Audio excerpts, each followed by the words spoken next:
आप सभी का स्वागत है हमारे YouTube चैनल में, जिसका नाम है royal super paradise coaching centre, जिसमें YouTube चैनल है सत्येंद्र सर के नाम से।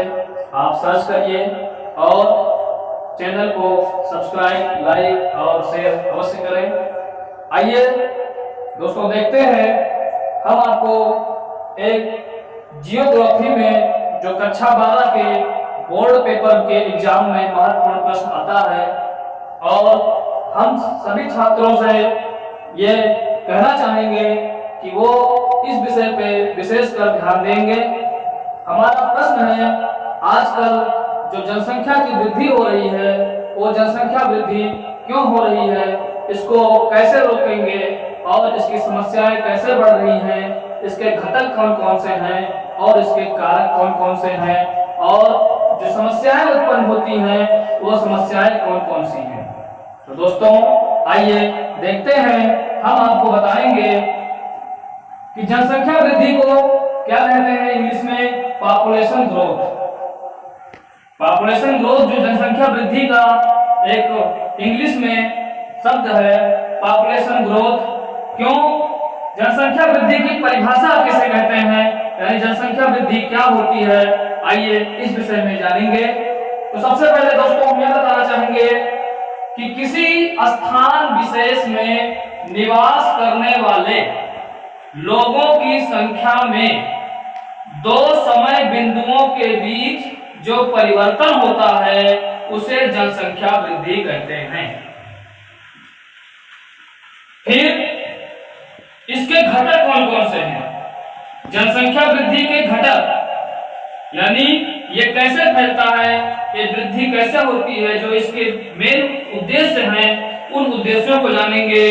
दो चीजों से जनसंख्या वृद्धि बढ़ती है, एक प्राकृतिक जनसंख्या वृद्धि होती है और दूसरी अभिप्रेरित जनसंख्या वृद्धि होती है। दूसरी अभिप्रेरित और पहला प्राकृतिक जनसंख्या वृद्धि।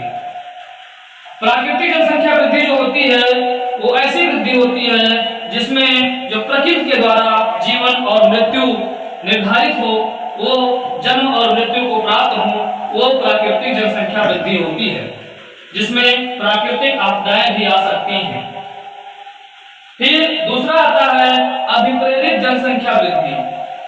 अभिप्रेरित जनसंख्या वृद्धि का मतलब होता है जिसमें हम क्या करते हैं कि किसी भी क्षेत्र में जनसंख्या का जो निश्चित क्षेत्र है, जैसे हमारा देश भारत है, भारत का एक निश्चित क्षेत्र, उस क्षेत्र में जो जनसंख्या वृद्धि में होने वाले परिवर्तन होते हैं वो आते हैं अभिप्रेरित जनसंख्या वृद्धि में।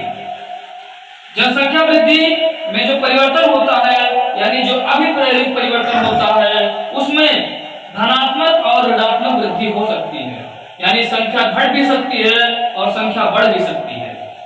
दोस्तों, जनसंख्या वृद्धि के तीन कारण हो सकते हैं।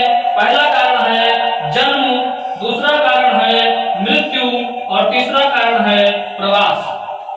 ये तीन कारण हैं इसके, क्योंकि अगर जन्म की मात्रा अधिक होगी और मृत्यु दर में कमी होगी तो जनसंख्या की वृद्धि जरूर होगी। फिर देखते हैं प्रवास की भी समस्या होती है। जब प्रवास की समस्या होती है, लोगों को रहने की व्यवस्था नहीं होती है या अप्रवासी लोग होते हैं, वो भी जनसंख्या वृद्धि के कारण में आते हैं। फिर हम देखते हैं, आइए बात करते हैं अपने भारत के मानचित्र में। भारत के मानचित्र में जो है आज के वर्तमान समय में जनसंख्या 2011 से लेकर के 2019 में ये जनगणना हुई, यानी इनके बीच का जो अंतराल था, उस अंतराल के बीच हमारी जनसंख्या कितनी है, 136 करोड़ से अधिक है।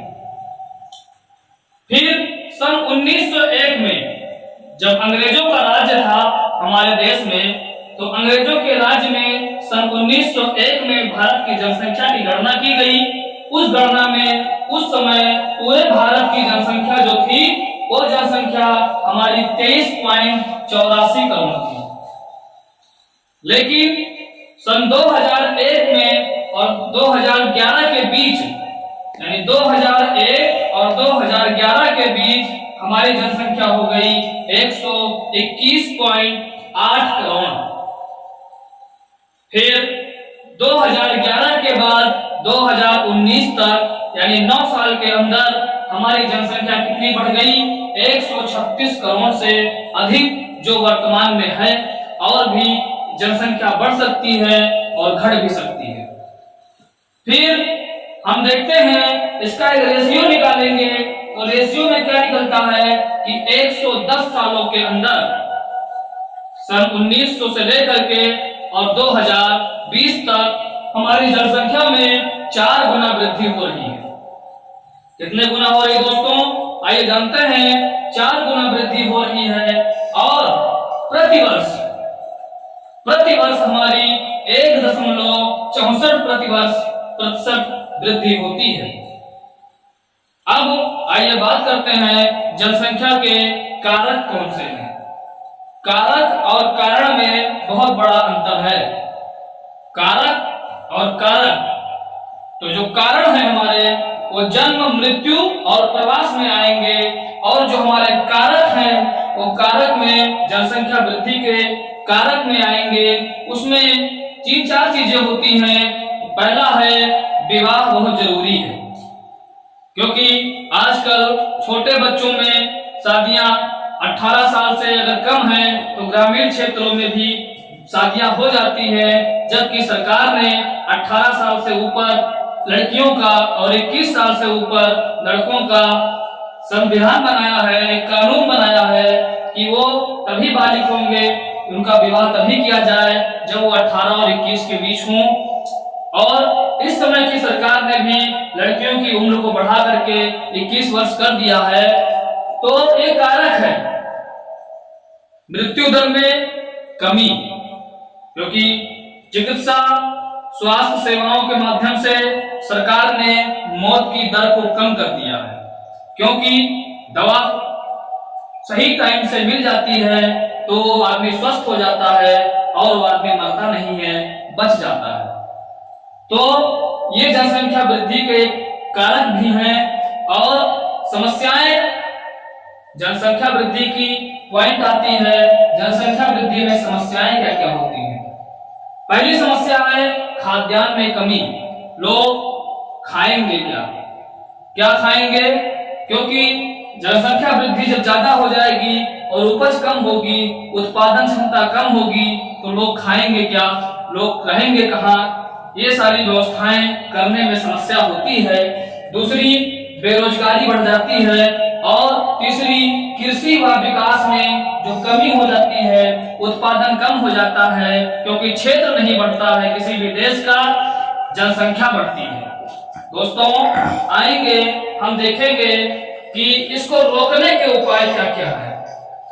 इसको रोकने के भी उपाय हैं।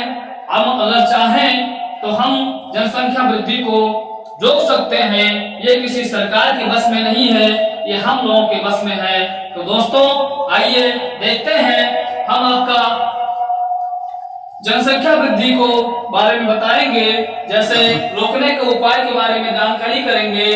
तो नंबर 1 आता है विवाह की आयु में वृद्धि।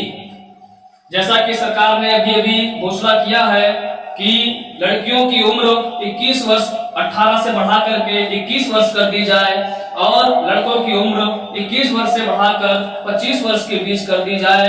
तो ये जनसंख्या वृद्धि को रोकने का उपाय बहुत ही कारगर है। दूसरी बात, नारी शिक्षा। स्त्रियों को पूर्ण रूप से शिक्षा मिल जाए, जिससे वो जो है जनसंख्या वृद्धि को रोकने में बहुत ही सहायक सिद्ध होंगी। फिर आता है परिवार नियोजन, क्योंकि सरकार ने बताया है छोटा परिवार सुखी परिवार, यानी हम दो और हमारे दो। तो सरकार ने भी ये बात बता दी है, उसका नियम बना दिया है। तो हम लोगों को भी ये शपथ लेनी है, ये बात ध्यान में रखना है कि हम अपने परिवार को पूर्ण रूप से स्वास्थ्य, शिक्षा और सेवाएं दे सकें। फिर अगला आता है रोकने का उपाय ब्रह्मचर्य, यानी हमें गलत आदतों का उनका संपर्क नहीं करना चाहिए। हमें अपने वीर्य को बचा करके रखना चाहिए, और हमें वंशानुगत प्रक्रिया में सिर्फ 2 ही बच्चों को या 3 बच्चों को जन्म देना चाहिए, जिससे हमारे जनसंख्या में वृद्धि नहीं होगी और हम अधिक उत्पादन और क्षमता बढ़ा सकते हैं। चौथा है नसबंदी और पांचवा है गर्भ निरोधक दवाएं। तो ऐसी चीजों से जनसंख्या रुक तो सकती है, लेकिन हम जो है एक चीज देखते हैं आजकल हमारे संसार में, हमारे देश में, जो हमारा भारत देश है, उसमें मेन चीज समस्या क्या है, कारक क्या है, मृत्यु दर में कमी है। क्योंकि स्वास्थ्य सेवाएं हमें मिल जाती हैं, जिससे उनकी मृत्यु नहीं होती है और कुछ समय के लिए उनकी मृत्यु रुक जाती है और वो स्वास्थ्य सेवाओं को प्राप्त करके अच्छा जीवन जी लेते हैं। तो इसी चीज में आइए देखते हैं इसी क्रम में कि जनसंख्या वृद्धि का जो मतलब है वो चीज आपको समझ में आ गई होगी। अगर आपको समझ में ना आई हो कहीं पे भी, तो आप कमेंट बॉक्स में जाकर के चैनल को और इसके विषय में आप पूछ सकते हैं, जरूर हम आपको बताएंगे। और दोस्तों के साथ, मित्रों के साथ इस वीडियो को लाइक शेयर करें और सब्सक्राइब करें। चैनल को सब्सक्राइब करके अपने यार दोस्तों को बताएं कि जनसंख्या वृद्धि के विषय के जो कारक, समस्याएं, रोकने के उपाय और वृद्धि घटक, इन सभी चीजों को ध्यान से बताएं। जय हिंद, जय भारत।